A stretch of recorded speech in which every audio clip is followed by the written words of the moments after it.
ጥያቄ አለኝ በሉት። እሺ ቀጥል። አንድ መወዳት ሙስሊም ልጅ አለች። ይሄ ልጅ ስለምወደው ሰላም ልበለው እያለች ነው። ሰላም ልትበልና ትጠይቀሃለች።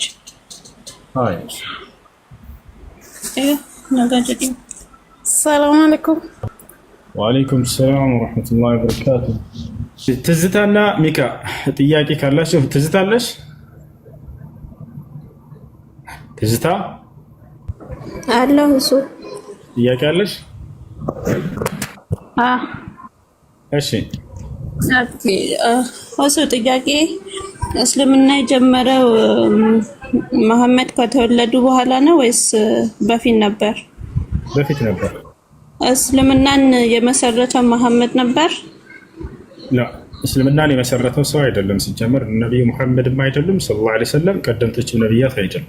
የመሰረተው አምላክ ራሱ ሲናገር ምን ይላል? ሸረዐ ለኩም ሚነ ዲን ማ ወሳ ቢሂ ኑሐን ወለዚ አውሐይና ኢለይከ ወማ ወሰይና ቢሂ ኢብራሂመ ወሙሳ ወዒሳ ይላል። እነሆ ይህን ሃይማኖት እኔ ደነገግኩላችሁ አለ አምላክ ራሱ። ከዚህ በፊት ኖህን፣ አብርሃምን፣ ሙሴን፣ መሲሁን አዝዤባቸው የነበረውን ሃይማኖት አለ። ለሁለቱም ጥያቄዎችሽ እዚህ አንቀጽ ውስጥ ትመልሳለህ። ከነቢዩ ሙሐመድ ሰለላሁ ዐለይሂ ወሰለም በፊት ነበር ወይ? አዎ፣ ያው እነ አብርሃም፣ እነ ኢስሐቅ፣ እነ ሙሴ፣ እነ መሲሁን አዝዤባቸው ነበር እያለ አምላክ አላህ ቀደምት ነቢያት ሙስሊሞች እንደሆኑ ይናገራል። ቅድም ለልጁ ስመልስ ከታች ላለ ወንድሜ ነቢያቶች ሙስሊም እንደሆኑ ቃል በቃል አላህ ይናገራል። አነቢዩነ ለዚነ አስለሙ፣ እነዚያ ሙስሊም የነበሩ ሁሉ ነቢያት እያለ ይገልጻቸዋል። እንዲሁም የደነገገው ማን ነው እስልምናን ከተባለ አምላክ ነው የደነገገው። ሰዎች አይደሉም። ምድር ላይ የተሰራ ሃይማኖት ያልከተል አምላክ ራሱ በነቢያት በኩል የደነገገው ነው። አብርሃም ታዞበት የነበረ ሃይማኖት ነው። እነ ኢስሐቅ፣ እነ ያዕቆብ፣ እነ ዮሴፍ፣ እነ ሙሴ፣ እነ ዳዊት፣ እነ ሰለሞን፣ እነ ዮናስ፣ እነ ኢልያስ፣ እነ ዘከርያስ፣ እነ ዮሐንስ፣ እነ መሲሁ፣ ነቢዩ ሙሐመድ ሰለላሁ ዐለይሂ ወሰለም፣ እነዚህ ሁሉ ቀደምት ነቢያቶች ሁሉ ታዘውበት የነበረ ብቸኛ መለኮታዊ ሃይማኖት ነው። ይሰማላ። አብርሃም ሙስሊም እንደነበር ቃል በቃል በቁርአን ላይ ማስረጃ ምን ይላል? ማካነ ኢብራሂሙ የሁድየን ወላ ነስራንየን ወላ ሐኒፈን ሙስሊማ። አብርሃም ሙስሊም ነበር ይላል ቃል በቃል። ልክ እንዲሁ ያዕቆብ ሙስሊም ነበር፣ ልጆችን ሙስሊም ሁኑ እያለ አዟቸዋል። ወያዕቁብ ያ በንየ ኢነላህ አስጠፋ ለኩም ዲነ ፈላ ተሙቱና ኢላ ወአንቱም ሙስሊሙን ይላል። ያዕቆብ ለልጆቹ ምን አላቸው? ልጆቼ ሆይ እነሆ አምላካችሁ አላህ አንድ ሃይማኖት እስልምናን ብቻ መርጦላችኋል፣ አደራ ልጆቼ ሙስሊሞች ሳትሆኑ እንዳትሞቱ አላቸው ይላል። ከያዕቆብ ልጆች መካከል እንደምታውቁት ዮሴፍ ተመርጦለት ነበር። ዮሴፍ ምንድን ነበር ከተባለ ሙስሊም ነበር። ቃል በቃል ራሱ ተወፈኒ ሙስሊምን እያለ ይናገራል። አደራ አምላክ አላህ ሙስሊም አድርገህ ግደለኝ እያለ ይናገራል። ሎጥ ሙስሊም ነበር። ፈማ ወጀድና ፊሃ ገይረ በይቲን ሚነል ሙስሊሚን እያለ ይናገራል። ልክ እንዲሁ ሰለሞን ሙስሊም ነበር። ቃለት ረቢ ኢኒ ዘለምቱ ነፍሲ ወአስለምቱ መዐ ሱለይማን ሊላሂ ረቢል ዓለሚን። ሐዋርያቶች ቃል በቃል እኛ ሙስሊሞች ነን ይላሉ። ሱረቱል ማኢዳ ምዕራፍ 5 ቁጥር 111 ላይ ሐዋርያቶች ወሽሀድ ቢአንና ሙስሊሙን ይላሉ፣ እኛ ሙስሊሞች መሆናችንን መስክር እያሉ ይናገራሉ። ስለዚህ የቀደሙት ነቢያቶች ሁሉ ሙስሊሞች ናቸው። ይህን እስልምናን የደነገገው ነቢዩ ሙሐመድ ሰለላሁ ዐለይሂ ወሰለም ሳይሆኑ አምላክ አላህ ራሱ ነው። የቀደሙት ነቢያት ሁሉ ደንግጎ የሰጣቸው አንድን ሃይማኖት። ይህን ይመስላል ትዝታ። እሺ፣ ቁርአን ከሰማይ ላይ ወርዶ ነው ወይስ በሰዎች ነው የተጻፈው? ቁርአን የወረደው ከአምላካችን ከአላህ ዘንድ በመልአኩ ገብርኤል በቅዱስ ማለት አስሉ ቁርአን ወረደ ሲባል ከሰማይ ነው ተወርውሮ የወረደው ወይስ በሰዎች ነው? እንትን ላስረዳሽ ነው፣ አዳምጪ። ቁርአን ከሰማይ ተወርውሮ አይደለም የወረደው። እንዲህ ተጽፎ ዱብ ተደርጎ የተጣለ ነገር አይደለም። በቃል ደረጃ ነው። በቃል አምላካችን አላህ ሱብሓነሁ ወተዓላ ለመልአኩ ገብርኤል ነገረው። መልአኩ ገብርኤል ደግሞ ለነብዩ መሐመድ ሰለላሁ ዐለይሂ ወሰለም መጥቶ አደረሰ። ለዚህ ማስረጃ በቁርአን ላይ ሱረቱል ማኢዳ ላይ ቁጥር 192 ላይ ይላል ወኢነሁ ለተንዚሉ ረቢል ዓለሚን ነዘለ ቢሂ ሩሑል አሚን ዐላ ቀልቢከ ሊተኩነ ሚነል ሙንዚሪን ይላል። ምን ማለት ነው? ይህ ቁርአን ከዓለማቱ ጌታ ተወረደ ይላል ከአላህ ዘንድ። ማን አወረደው? ነዘለ ቢሂ ሩሑል አሚን፣ ታማኙ መንፈስ መልአኩ ገብርኤል አወረደው ይላል። በማን ላይ? ዐላ ቀልቢከ፣ በአንተ ልብ ላይ ሙሐመድ። ለምን አወረደው? ሊተኩነ ሚነል ሙንዚሪን አይ ሚነል አንቢያ፣ ከነቢያቶች እንድትሆን ዘንድ በአንተ ላይ አወረደው እያለ ይናገራል። ቁርአን የመጣው ከአምላካችን ከአላህ ዘንድ በመልአኩ ገብርኤል አማካኝነት ለነቢዩ መሐመድ ሰለላሁ ዐለይሂ ወሰለም ነው። ከዚያ በኋላ በምድር ላይ ነቢዩ መሐመድ ሰለላሁ ዐለይሂ ወሰለም ሶሐቦቻቸውን ወይም ደቀ መዝሙሮቻቸውን ኑ ጻፉ ብለው አዘዟቸው። ተጻፈ። ሐዲስ ላይ ራሳቸው ሲናገሩ ምን አሉ? ውድዑኒ ዘይድን ፈልየክቱብ ዐኒ አልቁርአን፣ ዘይድን ጥሩልኝ ከእኔ ቁርአንን እየሰማ ይጻፍ ይሉ ነበረ። ከዚያም ዘይድ ራሱ ሲናገር ራሱ እንደጻፈ ምን አለ? ኩና ኑአሊፍ አልቁርአን ዐንደ ረሱሊላሂ ሰለላሁ ዐለይሂ ወሰለም ከነቢዩ ሙሐመድ ሰለላሁ ዐለይሂ ወሰለም ዘንድ ቁጭ ብለን ቁርአንን ስንጽፍ ነበር እያለ ይናገራል። በዚህ መልኩ ነው ቁርአን የመጣውና የተጻፈው። እሺ አሁን ለምሳሌ አንድ ሰው ለማስተማር ማንበብና መጻፍ ማወቅ አለበት። እኔ ኢንፎርሜሽኑ እንዳለኝ ነብዩ መሐመድ ማንበብና መጻፍ አይችሉም ብለው የሙስሊም አስተማሪዎች ሲያስተምሩ ነው የሰማሁት። ማንበብና መጻፍ ማይችል እንዴት ነበር ተከታዮቻቸው የሚያስተምሩት? በጣም ጥሩ። ማንበብና መጻፍ ያስፈልጋል ለማስተማር ያለችው ትክክል ነው። ነገር ግን ይሄ ለምድራዊ እውቀት ነው፣ ለሰማያዊ እውቀት ለመለኮታዊ እውቀት አይደለም። ለምድራዊ እውቀት ትክክል ነሽ። አንድ ሰው ማትስ አስተምራለሁ ይብል ሰዎችን ወይንም ጂኦግራፊ አስተምራለሁ ይብል ወይንም ደግሞ ባዮሎጂ አስተምራለሁ ይብል መጀመሪያ ከሆኑ አካሎች ተምሮ ከዚያ በኋላ መጽሐፍን ማንበብ እንችሎ ከዚያ ነው ወረቀትና እስክርቢቶ ይዞ የሚያስተምረው። ይሄ ግን ከዚህ በላይ ነው፣ መለኮታዊ እውቀት ነው፣ ከአምላክ ዘንድ ነው። ወተሻለ አይደለ?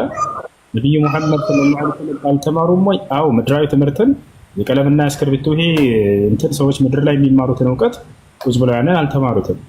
ያ ከአምላክ ዘንድ በሚመጣ ራእይ ላይ ነው። ያን አስመልክቶ ነው። ምናልባት ወደ ክርስትና እንዳትገባ ስላልሸኝ እንጂ መጽሐፍ ቅዱስ ላይ ኢየሱስ ክርስቶስ አልተማረም ላሳይሽ እችላለሁ። ማስረጃ ያልተማረ ተብሎ ተገልጿል።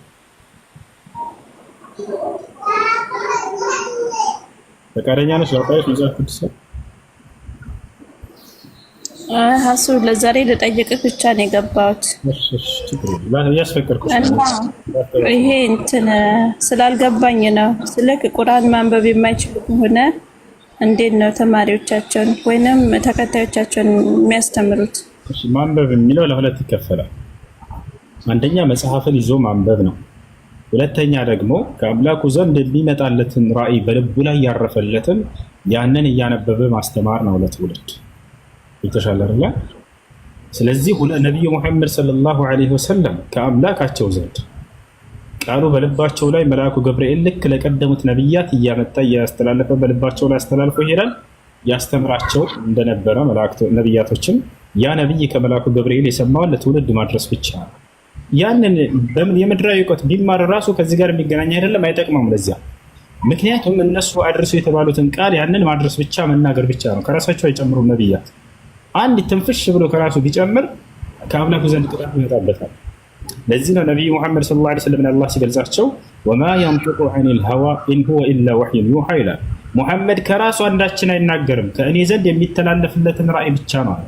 ስለዚህ ይህ ነቢይ ከአምላኩ ዘንድ የመጣለትን አድርስ ብቻ ተብሎ ከሆነ የታዘዘው የምድራዊ እውቀት መማሩ ለምን የሚጠቅመው ነገር አይደለም። ነብዩ መሐመድ ሰለላሁ ዐለይሂ ወሰለም ነብይ የተደረጉት ሂሳብ ለማስተማር አይደለም። አንድ ሲደመር አንድ ሁለት ነው የሚለውን ላ አንቱም አዕለሙ ቢኡሙሪ ዱንያኩም አሏቸው። እንደውም ሰሃቦቻቸውን ስለ ምድራዊ እውቀትና ስለ ምድራዊ ነገራቶች ከእኔ በላይ ታውቃላችሁ ብሏቸዋል። አይሽ አይደል? ያ አይደለም ስለ ምድራዊ ትምህርትን ሳይሆን ስለ ሰማያዊ ትምህርትን ነብያቶች የቀጣዩን ዓለም ሰው የሚወርስበት ዘላለማዊ ህይወት የሚያገኝበትን ነው። ያ ደግሞ ቀለም እስክርቢቶ የተማረ ሰው ቢያገኘው ኑሮ ምናልባት እዚህ ምድር ላይ ሳይንቲስቶች ያንን ከማንም በላይ አግኝተው ያንን ጸጋ በተጎናጸፉ ነበር። ያ ሳይሆን እዚህ ቦታ ላይ ከአምላክ ዘንድ የመጣውን ቃል ለማስተላለፍ ብቻ ነው ነብያቶች አገልግሎታቸው። እዚህ አይደል? ያንን ይሰጣቸዋል መልአኩ ገብርኤል። ያን ተናግረው ለትውልድ ዘወር ማለት ብቻ ነው። አላህ በቁርአን ላይ ምን ይላል? ፈኢነማ ዐለይከል በላጉ ወዐለይና አልሒሳብ ይላል። ሙሐመድ ሆይ በአንተ ላይ ያለብህ ግዴታ አድርስ ያልኩህን ቃል ብቻ መናገር ነው እያለ ይናገራቸዋል። በሌላ ቦታ ላይ ምን ይላል? ያ አዩሃ ረሱሉ በልግ ማ ኡንዚለ ኢለይከ ሚን ረቢክ፣ አንተ መልእክተኛ ሆይ ከእኔ ከጌታ ዘንድ የተወረደልህን እርሱን አድርስ እያለ ይናገራቸዋል። ያንን ቃል ሂደው አምላክ እንዲህ ብሏቸዋል ብለው መናገር ብቻ ነው ለትውልዳቸው። ያ እውቀቱን ማን የሚያስተምራቸው ከተባለ ታላቁ መልአኩ ገብርኤል ነው መጥቶ ከአምላክ ዘንድ ወስዶ የሚያስተምራቸው። እርሱ ነው ያስተማራቸው። ምን ይላል? አለመሁ ሸዲዱል ቁዋ ይላል። አለመሁ ሸዲዱል ቁዋ፣ የብርቱ ኃይል ባለቤት የሆነው መልአኩ ገብርኤል አስተማረው እያለ ይናገራል። ذو مرة أي ذو علم የእውቀት ባለቤት የሆነው መልአክ እያለ ይናገራል። መልአኩ ቅዱስ ገብርኤል ነው መጥቶ ለነብዩ መሐመድ ሰለላሁ ዐለይሂ ወሰለም ቁርአንን ቁጭ አድርጎ ያስተማራቸው ከአምላካቸው ከአላህ ዘንድ ተቀብለው። ያ ነው እና ይሄ የመጽሐፍ ነገር የሚያስፈልገው ለምድራዊ እውቀት እንጂ ለመለኮታዊ እውቀት አይደለም። መለኮታዊ እውቀት ያ ነብይ ከአምላኩ ዘንድ የሚወረድለትን ቃል በመልአኩ ገብርኤል አማካኝነት በህዝብ ፊት ቆሞ መናገር ብቻና ብቻ ነው፣ ማድረስ ብቻና ብቻ ነው። ዘክር ነው አንተ መሐመድ ሆይ ገስጽ አድርስ፣ አንተ ላይ ያለ ግዴታ ማድረስ መገሰጽ ብቻ ነው እያለ ይናገራቸዋል። ይሄን እሺ ብዙ ቦታ ልረዳ እንደቻልኩም የመጨረሻ ነብይ ናቸው ብላቸዋል። እና በሙስሊሞች አሁን ብዙ ነብዮች እንዳለ ያወራሉ። ከሌሎቹ ነብይ መሐመድ ምንድነው ልዩ ያደረገው? በጣም ጥሩ ጥያቄ። እሺ እኛ ለነብያቶች ለሁላችንም ክብር አለን፣ ትልቅ ቦታ አለን። በመጀመሪያ ልታውቁ የሚገባው ነገር ነብያቶችን አላህ ሱብሓነሁ ወተዓላ በቁርአን ላይ በጣም ከፍ አድርጎ ነው የገለጻቸው። ማንም ሰው የፈለገ ቢጸድቅ የእርሳቸውን ደረጃ ሊደርስ አይችልም። በጣም ትልቅ ቦታና ደረጃ አላቸው። በተለይ 5 ነብያቶች ደረጃቸው ከሁሉም በላይ ላቅ ያለ ነው። አላህ በቁርአን ላይ ኡሉል ዐዝም የሚል መጠሪያ ሰጥቷቸዋል። የቁርጠኝነት ባለቤት በአስተምሮት ጊዜያቸው ተፈትነው በቃ የትዕግስትን ጥግ የደረሱ ናቸው እነዚህ ተብሎ ተገልጸዋል። ማን ማን ናቸው እነሱ ከተባለ ነቢዩ ሙሐመድ ሰለላሁ ዐለይሂ ወሰለም፣ አብርሃም፣ ሙሴ፣ መሲሁና ኖህ። እነዚህ 5ቱ አላህ በሁለት ቦታ ላይ ሁለቱንም ማነው እነዚህን 5ቱንም ይጠቅሳቸዋል በአንድ ላይ ማለት ነው። በሱረቱል አሕዛብ ሁለተኛው ገጽ መጀመሪያ አንቀጽ ላይ ምን ይላል አላህ? ወኢዝ አኸዝና ሚነ ነቢይነ ሚሳቀሁም ወሚንከ ወሚን ኑሕ ወኢብራሂመ ወሙሳ ወዒሳ ብን መርየም ወአኸዝና ሚንሁም ሚሳቀን ገሊዛ ይላል። ሙሐመድ ሆይ ከነቢያቶች ሁሉ ቃል ኪዳንን በያዝኩን ጊዜ አለ። በተለይ ደግሞ ከአንተ ከአብርሃም ከሙሴ ከመሲሁ ወይም ከክርስቶስ እንዲሁም ደግሞ ከኑህ ከእናንተ ደግሞ ከባድ የሆነ ቃል ኪዳን ይዣለሁ እያለ ይናገራል። ታላቅ አምላክ ኪዳንን ያወረደው በእነዚህ አካል ላይ ነው። በጣም ተከባድ ቃል ኪዳን የያዘው ከእነዚህ ነው። ሌሎችም ነቢያቶች እንዳሉ ሁሉ የእነዚህ ደረጃ ላቅ ያለ ነው። አላህ ሱብሓነሁ ወተዓላ የተምሳሌት አድርጎ ሲገልጻቸው ጊዜ እነዚህን 5ቱን በሱራ ሹራ ላይ ምን ይላል? ሸረዐ ለኩም ሚነ ዲን ማ ወሳ ቢሂ ኑሐን ወለዚ አውሐይና ኢለይከ ወማ ወሰይና ቢሂ ኢብራሂመ ወሙሳ ወዒሳ እያለ ይናገራል። እነሆ ይህን እስልምናን ሃይማኖት ለአንተ እና ለህዝቦች የደነገግኩላቸው ከዚህ በፊት ኖህን፣ አብርሃምን፣ ሙሴን፣ መሲሁን አዝዤባቸው የነበረውን ሃይማኖት እያለ ይናገራል። የነዚህ የታላላቅ ነብያት ሃይማኖት እንደሆነ እስልምናን ጭምር ይናገራል። እንዳጠቃላይ ይህን ከተነጋገርን ነብያቶች ይበላለጣሉ ወይ? አዎ ይበላለጣሉ። አላህ በቁርአን ላይ ሲናገር ይላል ትልከ ሩሱሉ ፈضልና ባዕضሁም ዐላ ባዕድ፣ እነዚህን መልእክተኞችን ከፊሉን አስበልጫለሁ እያለ ይናገራል። በሌላ ቦታ ላይ ምን ይላል? ወለቀድ ፈضልና ባዕض ነቢይነ ዐላ ባዕድ ይላል። በእርግጥም ከፊሎችን ነቢያቶች ከከፊሎች አስበልጫለሁኝ ይላል። ይህን ከተረዳን ደግሞ እንደሚበላለጡ ይህ አዲስ አይደለም። መላእክቶች ራሱ ይበላለጣሉ። መላእክቶች መልአኩ ገብርኤል፣ መልአኩ ሚካኤል፣ መልአኩ ሱራፊል፣ መለኩል መውት እነዚህ ታላላቅ የሆነ ቦታና ደረጃ አላቸው ከሁሉም መልአክ በላይ ይብራቸዋል። አልመላኢከቱል ሙቀረቡን እያለ ይጠራቸዋል። ከእኔ ዘንድ ቅርብ ደረጃ ያላቸው መላእክቶች ይላቸዋል። ለየስተንኪፈ አልመሲሑ አን ዐብደን ሊላሂ ወለልመላኢከቱል ሙቀረቡን። ይሄ ነው። እሺ እነዚህ ከተበላለጡ ይህን ነቢያቶች መበላለጣቸውን ካወቀ ታዲያ ማን ነው የሚበልጠው? ለምንስ በለጠ ያ በላጭ አካል የሚለውን እንመጣበታለን። ሰለላሁ ዐለይሂ ወሰለም ራሳቸው ምን አሉ ሐዲስ ላይ ሲናገሩ فضلت على الأنبياء من قبل ب5 كانت الأنبياء من قبل ترسل إلى قومها خاصة فأرسلني الله إلى الناس كافة ከቀደሙትና ካለፉት ነቢያቶች በ5 ነገራቶች በለጥኩኝ አሉ። አንደኛ ያለፉት ነቢያቶች ሲላኩ በነበረ ጊዜ ለህዝቦቻቸው ብቻ ነበር የሚላኩት፣ ወደ ወገኖቻቸው ብቻ ነበር። እኔን ደግሞ አጠቃላይ ለዓለማት ህዝብ ላከኝ አሉ። ለአንድ መንደር ለአንድ አካባቢ የተላከ ነቢይና ለዓለም የተላከ ነቢይ እኩል አይደለም። ኃላፊነታቸውም እኩል አይደለም። ያ ነው። አሁን ለዚህ ማስረጃ በቁርአን ላይ እንመልከት። ለናሙናነት ያክል ማንን እናንሳ? ካለፉት ነቢያቶች መሲሁን እናንሳ። ብዙ ሳይርቅ ከነቢ ሰለላሁ ዐለይሂ ወሰለም በፊት የነበረውን ነቢይ መሲሁ ወዴት እንደተላከ አምላካችን አላህ ተናግሯል። መሲሁም ራሱ ተናግሯል። ማስረጃ የቁል አላህ ስብሓነሁ ወተዓላ ወረሱለን ኢላ በኒ እስራኤል። ስለ መሲሁ ሲናገር አላህ ምን አለ? ወደ እስራኤል ልጆች የላኩት መልእክተኛዬ ነው እያለ ይናገራል። ወዴት? ወደ እስራኤል ልጆች አለ። መሲሁ ራሱ ሲናገር ምን ይላል? ወኢዝ ቃለ ዒሳ ብኑ መርየም ያ በኒ እስራኤል ኢኒ ረሱሉላህ ኢለይኩም። የማርያም ልጅ ዒሳ ወይም መሲሁ እንዲህ ባለ ጊዜ ለህዝቦቹ አስታውስ ይላል። እናንተ የእስራኤል ልጆች ሆይ እኔ ወደ እናንተ ለእስራኤላውያን የተላኩላችሁ መልእክተኛ ነኝ አላቸው። ወዴት? ለእናንተ ለእስራኤላውያን እያለ ይገልጽላቸዋል። ልክ እንዲሁ በሱረት ዙኽሩፍ ላይ አምላክ አላህ ሱብሓነሁ ወተዓላ ሲናገር ምን ይላል? ኢን ሁወ ኢላ ዐብዱን አንዐምና ዐለይሂ ወጀዐልናሁ መሰለን ሊበኒ እስራኤል። እርሱ ጸጋዬን ከዋልኩባቸው በአገልጋዮች መካከል ነው አለ መሲሁን ሲናገር ማለት ነው። እንዲሁም ደግሞ ለእስራኤል ልጆችም ተምሳሌት ያደረግኩት ነው እያለ ይናገራል። አያቸው አይደለ? ለማን? ለእስራኤል ልጆች እያለ ይናገራል። ይሄን ይመስላል። ነቢዩ ሙሐመድ ሰለላሁ ዐለይሂ ወሰለምን ወዴት እንደላካቸው ስናይ ጊዜ ግን ምን ይላል? ወማ አርሰልናከ ኢላ ረሕመተን ሊልዓለሚን፣ አንተን ደግሞ ለዓለማት ሁሉ እዝነት አድርጌ ነው የላኩህ ይላቸዋል። በሌላ ቦታ ላይ አላህ ሱብሓነሁ ወተዓላ ምን ይላል? ወማ አርሰልናከ ኢላ ካፈተን ሊናስ፣ አጠቃላይ ለሰዎች ሁሉ ነው የላኩህ አንተን ይላቸዋል። በሱረቱል አዕራፍ ላይ ሲናገር ምን ይላል? ቁል ያ አዩሃ ናስ ኢኒ ረሱሉላሂ ኢለይኩም ጀሚዓን፣ ሙሐመድ ሆይ ለሰዎች እንዲህ በላቸው፣ አዩሃ ናስ ሰዎች ሆይ፣ እኔ ረሱሉላሂ የአላህ መልእክተኛ ነኝ፣ ኢለይኩም ጀሚዓን ወደ እናንተ ወደ ሰዎች ሁሉ አጠቃላይ የተላኩኝ የአላህ መልእክተኛ ነኝ በላቸው ይላል። ስለዚህ ነቢያችን ሰለላሁ ዐለይሂ ወሰለም በምንድን ነው የበለጡት ከተባለ ከሌሎቹ ያለፉት ነቢያቶች ለህዝቦቻቸው፣ ለወገኖቻቸው፣ ለአካባቢያቸው ብቻ ነበር ሲላኩ የነበረው። ነቢይ ሙሐመድ ሰለላሁ ዐለይሂ ወሰለም ግን ለዓለማት ህዝብ ነበር የተላኩት። በዚህ መልጠዋል። ይህን ይመስላል። እሺ ሌላ ጥያቄ አለሽ ትዝታ? አንደኛው እሱ እያዳመጥኩት ነው። ሌላ ጥያቄ ደግሞ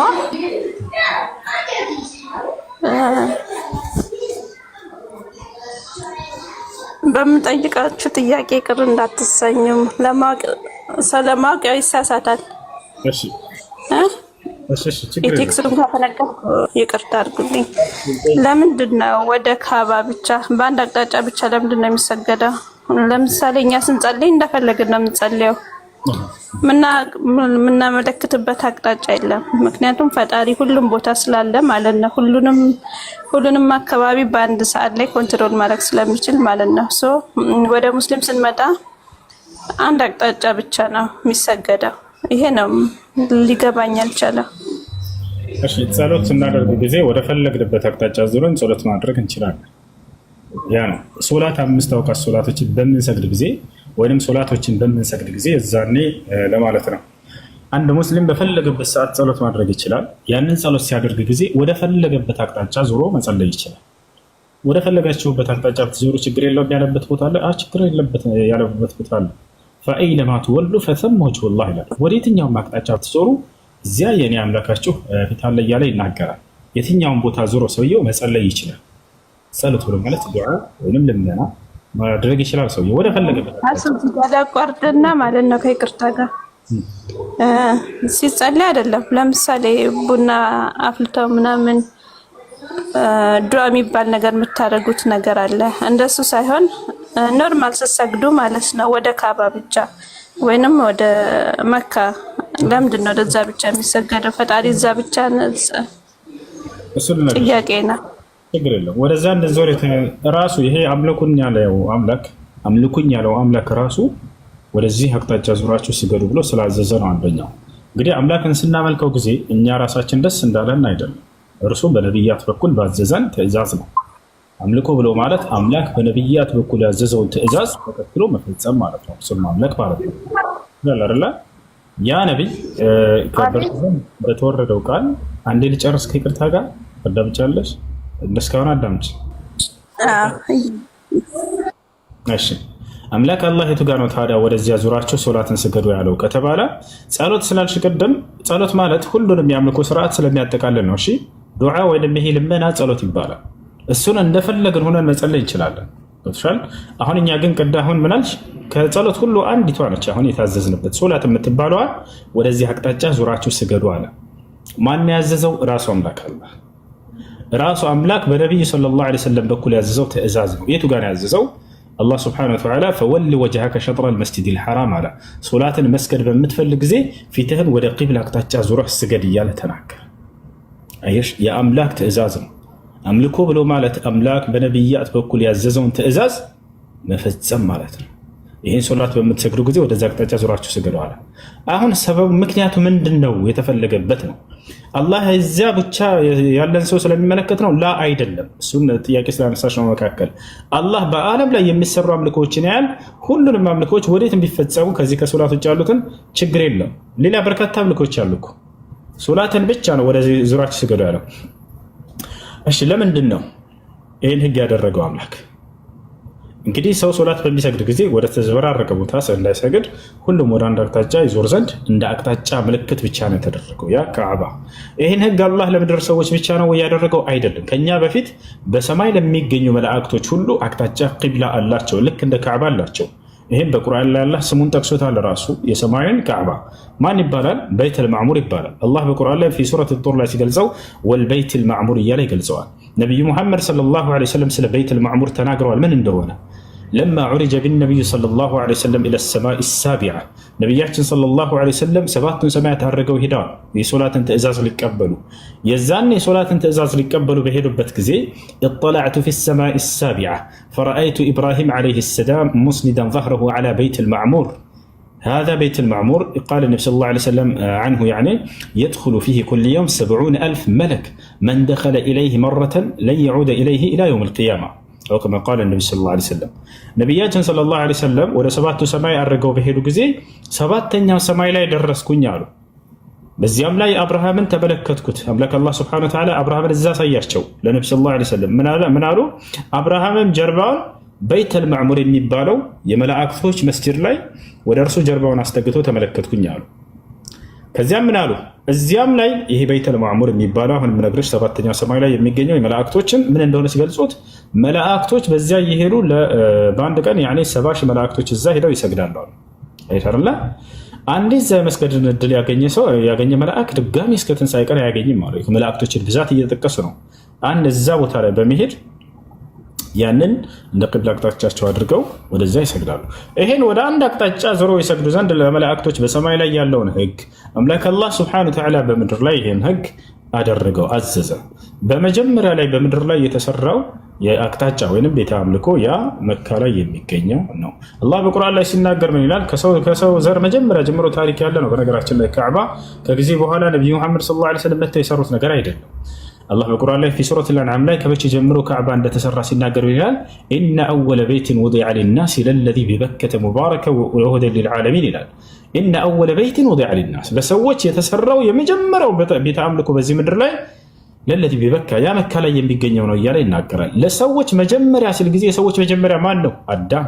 አያችሁ አይደለ? ከአዳም ጀምሮ የነበረ ቤተ አምልኮ ነው። ከዚያ በኋላ አብርሃም አድሶታል። አብርሃም እና እስማኤል እንዳደሱት ይሄን ካዕባ ታውቃላችሁ።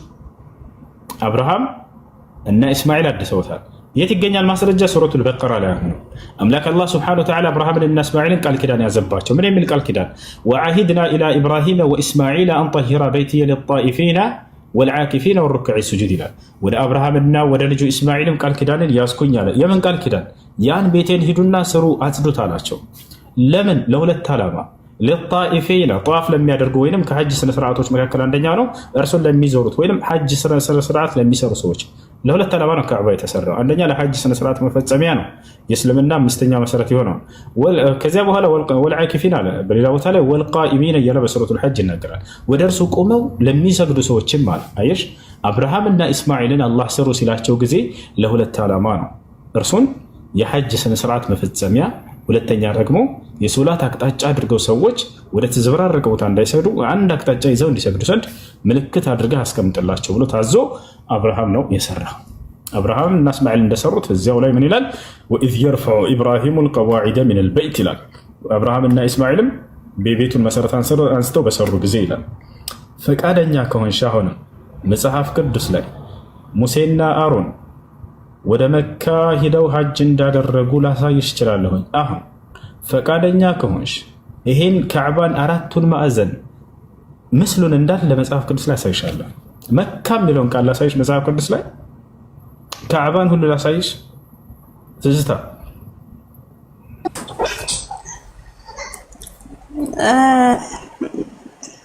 ላሳይሽ ጥያቄ ብቻ መጠየቅ ነው የፈለኩብኝ ስገባ ማለት ነው። ነው ግን ተጠቀሚበታለሽ፣ አይጎዳሽም። ይሄን ላሳይሽ። ወደ መካ ሄደው ሐጅ አድርጉ ተብለው ሙሴና አሮን ታዘዋል። ሙሴና አሮን መካ ሄደው ሐጅ እንዳደረጉ መጽሐፍ ቅዱስ ላይ ላሳይሽ። ጭራሽ ይሄን ካዕባን አራቱን ማዕዘን አሳይሻለሁ። ካዕባን ሁላ እሱን ችግር የለውም ራሴ ያለው መጽሐፌ ስለሆነ ማለት ነው። እኔ ስለ ቁርአን ብቻ ኦር ስለ እስልምና ነው የጠየኩክ። አይ ጠይቅሽ፣ መጨረሻ ላይ አስታውሱኝ አሳይሻለሁ። አሁን ጥያቄሽን ቀጥልሽ። የቀረሽ ጥያቄ ካለ ያ ነው። እሺ ሌላው ጥያቄ አለኝ በሉት። እሺ ቀጥል። አንድ መወዳት ሙስሊም ልጅ አለች። ይሄ ልጅ ስለምወደው ሰላም ልበለው እያለች ነው። ሰላም ልትበልና ትጠይቀሃለች።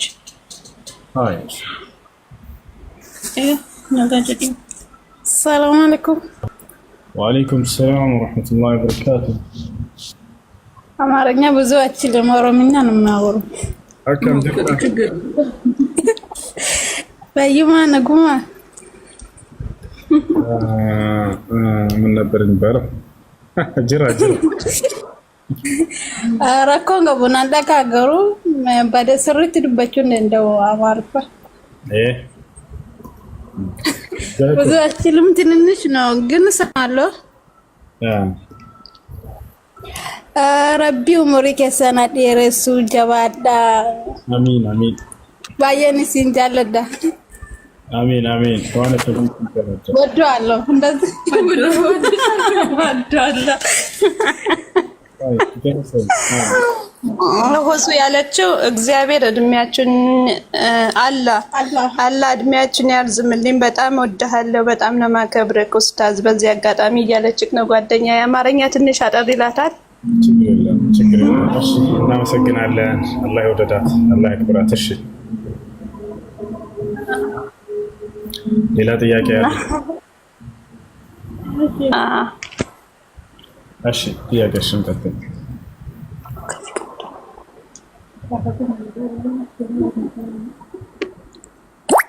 ጥያቄ